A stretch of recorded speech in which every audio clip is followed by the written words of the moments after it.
Un encuentro con su palabra, porque secase la hierba, marchitase la flor, mas la palabra de Dios permanece para siempre. Con ustedes, el doctor José Ricardo Arias Quintero.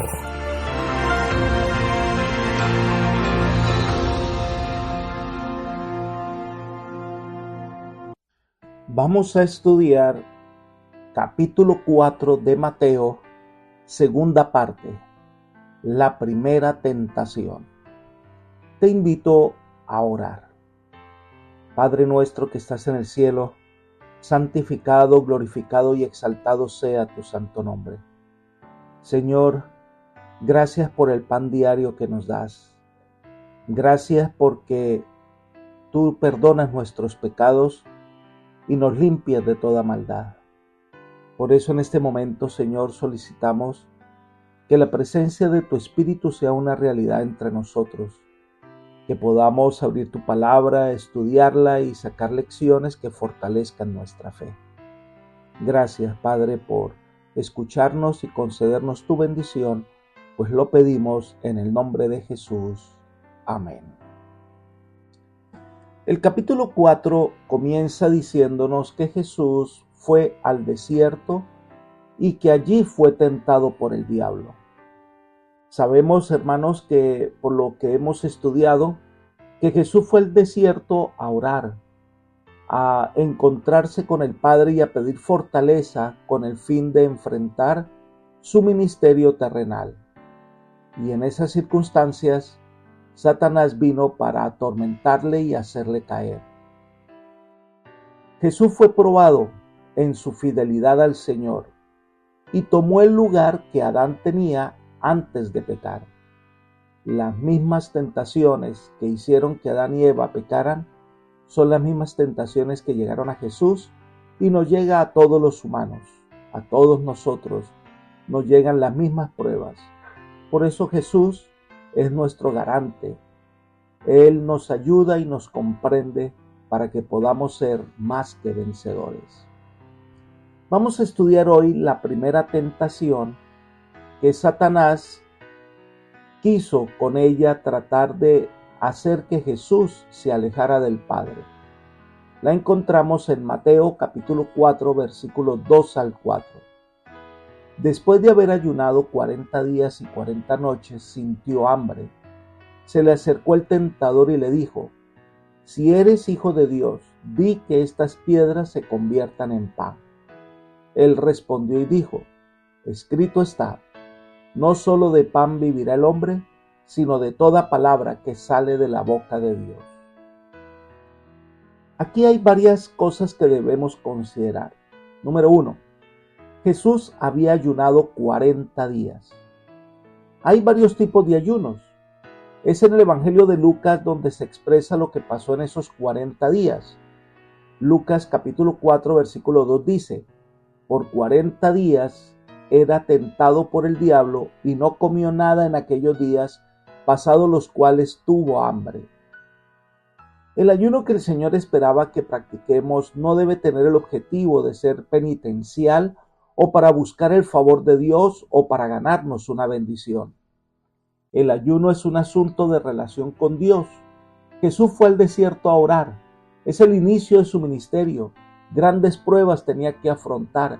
Fue a buscar la fortaleza del Señor.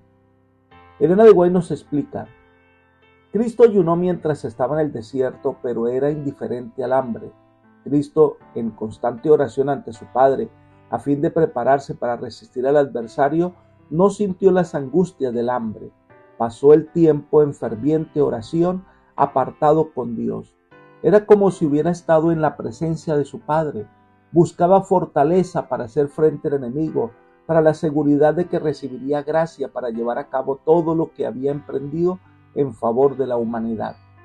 El pensamiento de la contienda que estaba ante él hizo que se olvidara de todo lo demás, y su alma fue alimentada con el pan de vida, así como serán alimentadas hoy aquellas almas tentadas que van a Dios en busca de ayuda. Esto está en la carta 159 del año 1903. Jesús fue al desierto no a buscar la tentación, sino a orar a Dios, y su relación con el Padre fue tan especial que el alimento quedó en un segundo término. Ahora, Mateo menciona que su ayuno duró 40 días.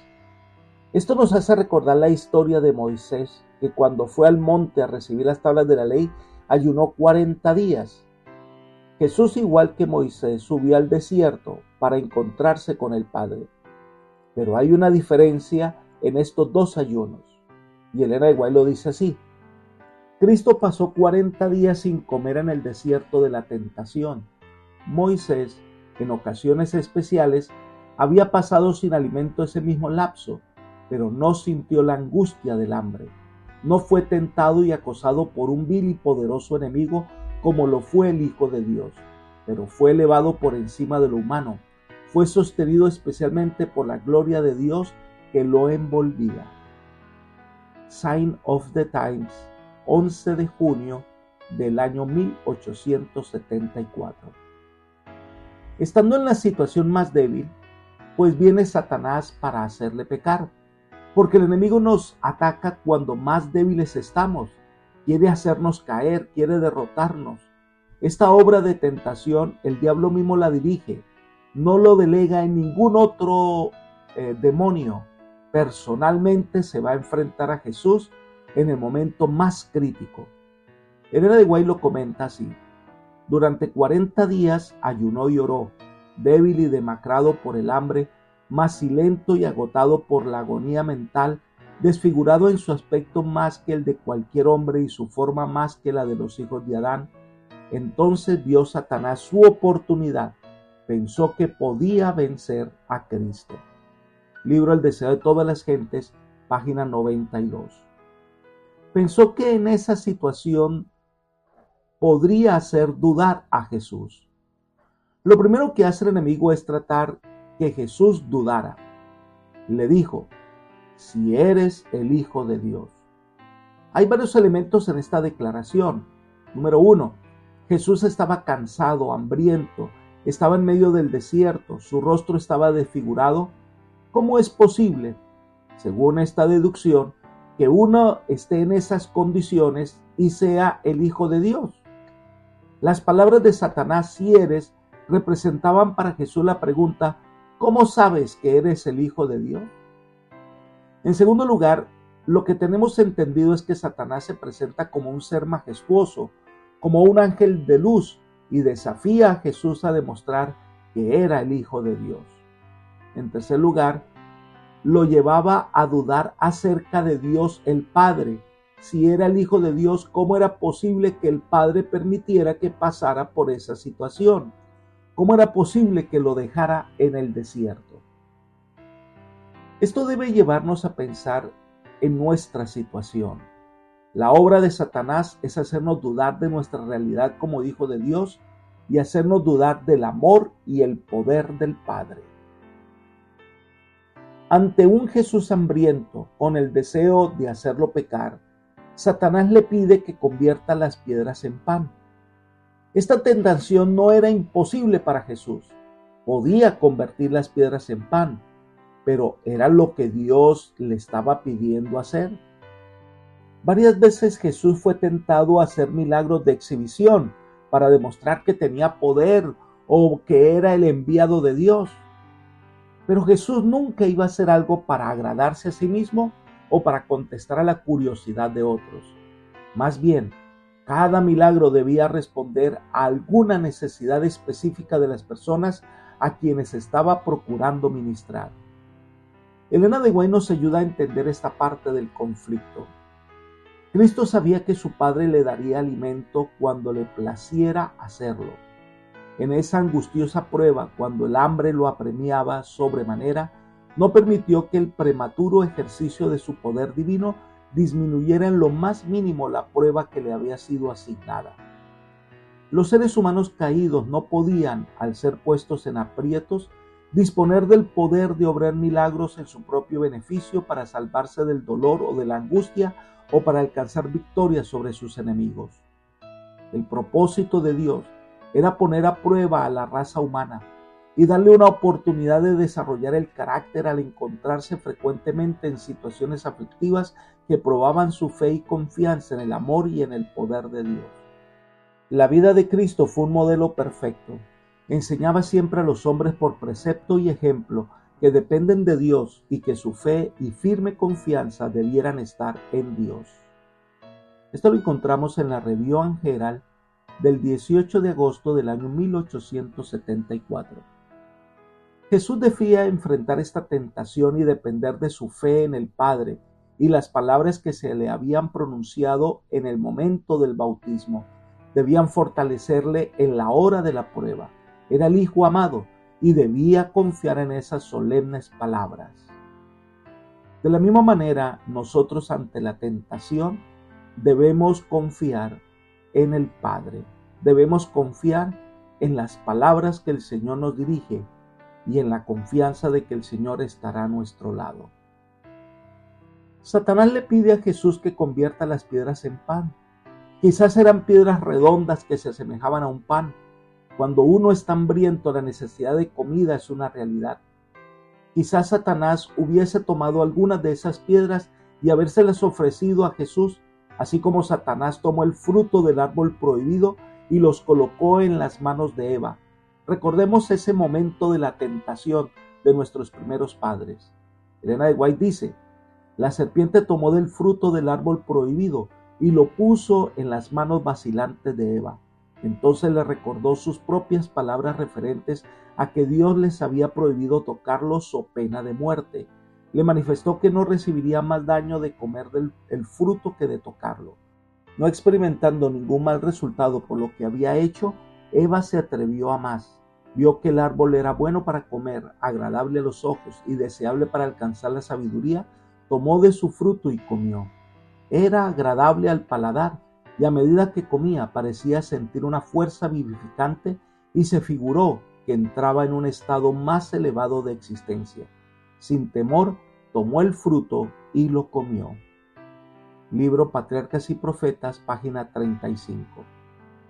La diferencia con Eva es que ella no había estado ayunando 40 días. Sin embargo, ella vio el fruto codiciable para comer. Ella deseaba alcanzar sabiduría, así que se dispuso a comer. Pero Cristo tenía hambre literalmente. Su deseo de comida era apremiante, pero vino a vencer donde Adán y Eva habían sucumbido. Elena de White nos lleva a reflexionar. Cuando Cristo fue nuestro ejemplo en todas las cosas, cuando vemos su humillación en la larga prueba y ayuno del desierto, a fin de vencer por nosotros las tentaciones del apetito, debemos aplicar esta lección a nosotros mismos al ser tentados.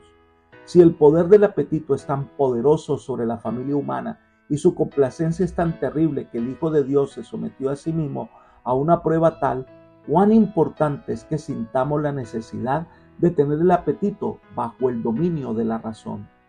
Nuestro Salvador ayunó durante casi 6 semanas para poder ganar para el hombre la victoria en lo que se refiere al apetito.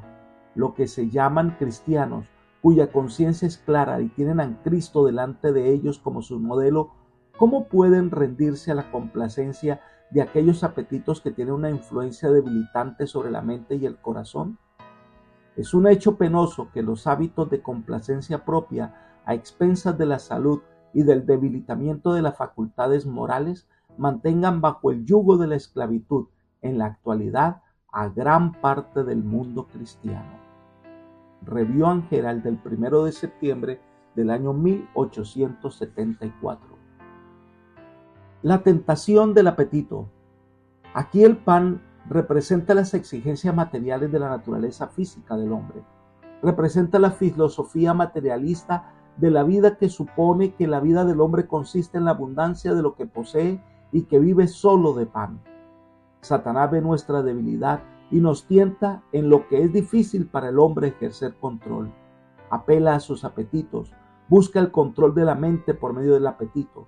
La tentación consistía en la sugerencia satánica de que Cristo satisfaciera su hambre en una forma indebida, sin tomar en cuenta cuál podría ser la voluntad de Dios. Entonces Jesús confronta la tentación con el arma que todos nosotros tenemos a disposición, con la palabra de Dios. Allí está el mensaje que tenemos que aceptar por fe. No solo de pan vivirá el hombre, sino de toda palabra que sale de la boca de Dios. El hombre necesita del pan para vivir, pero no es solo pan. Jesús cita las palabras que aparecen en Deuteronomio capítulo 8 versículos 2 y 3 y dice: y te acordarás de todo el camino por donde te he traído, Jehová tu Dios, estos 40 años en el desierto, para afligirte, para probarte, para saber lo que había en tu corazón, si habías de guardar o no sus mandamientos. Y te afligió, y te hizo tener hambre, y te sustentó con maná, comida que no conocías tú, ni tus padres la habían conocido, para hacerte saber que no solo de pan vivirá el hombre, mas de todo lo que sale de la boca de Jehová vivirá el hombre. En el desierto, donde no había comida, Dios proveyó el sustento de su pueblo. A veces podemos ser tentados a desconfiar de las promesas de Dios porque nos parece que seguir sus indicaciones puede llevarnos a terribles privaciones. Pero el Señor nos pide que confiemos en Él, que Dios todo lo provee. La fe de Cristo en Dios y su conocimiento de la voluntad divina se fundaban en las Escrituras. Desde su niñez, Cristo había estudiado con diligencia las Escrituras y las conocía íntimamente. En eso radicaba el secreto de su fuerza para hacer frente a la tentación. Es la fe la que trae la victoria sobre el mundo y la fe que se desarrolla mediante el estudio de las Escrituras. Aquí Cristo afirma que el obedecer la palabra escrita de Dios tiene mayor valor e importancia que realizar un milagro. En esta ocasión, todas las citas que Cristo empleó fueron del libro de Deuteronomio. Quizás Satanás sugirió que Cristo moriría a menos que se apartara de lo que él consideraba ser su deber. Si así fue, por su respuesta, Jesús afirmó que la muerte dentro del ámbito de la voluntad de Dios es mejor que la vida lejos de esa voluntad. Satanás emplea esta forma de tentación con muchos de los que procuran ser obedientes a la voluntad de Dios. El que se propone vivir solo con pan o con el único propósito de obtener ese pan, en realidad no está viviendo y en el mejor de los casos está sentenciado a muerte, porque el pan sin Dios lleva a la muerte y no a la vida. Las primeras palabras de Jesús afirman una completa e inalterable sumisión a la voluntad del Padre, tal como está expresada en la palabra de Dios. Jesús aceptó la obligatoriedad de esa palabra y negó que las cosas materiales fueran la primera importancia. Las cosas espirituales son supremas en su valor e importancia. Además, es de vital importancia prestar atención a toda la palabra de Dios. El hombre no tiene la libertad de elegir de la palabra de Dios aquellas porciones que le agradan y rechazar otras. Dios ha proporcionado una dieta espiritual equilibrada para sus hijos terrenales, y quienes solo comen lo que les place no pueden esperar disfrutar de una experiencia cristiana saludable ni llegar a la madurez cristiana. Aún los mandamientos muy pequeños son indispensables para el que quiera entrar en el reino de los cielos. Elena de White nos dice: Satanás no ganó la victoria sobre Cristo, no puso su pie sobre el alma del Redentor, no tocó la cabeza aunque oyó el calcañar. Mediante su propio ejemplo, Cristo demostró que el hombre puede mantenerse en su integridad. Los hombres pueden tener poder para resistir el mal, un poder que ni la tierra, ni la muerte, ni el infierno pueden vencer, un poder que los colocará donde puedan vencer como Cristo venció. En ellos pueden combinarse la divinidad y la humanidad. Review and Herald del 18 de febrero del año 1890. Esta primera victoria de Jesús puede ser también nuestra victoria si nos sometemos a la dirección divina, si con fervor y cuidado aprendemos a depender de Él y de su palabra. Toda la potencia del cielo está a nuestra disposición para hacernos vencedores. Apreciado amigo y hermano, Cristo venció donde los seres humanos sucumbimos para darnos ejemplo de dependencia, para enseñarnos que no solo de pan vive el hombre, que si confiamos en la palabra de Dios, que si confiamos en el poder de Dios, seremos más que vencedores.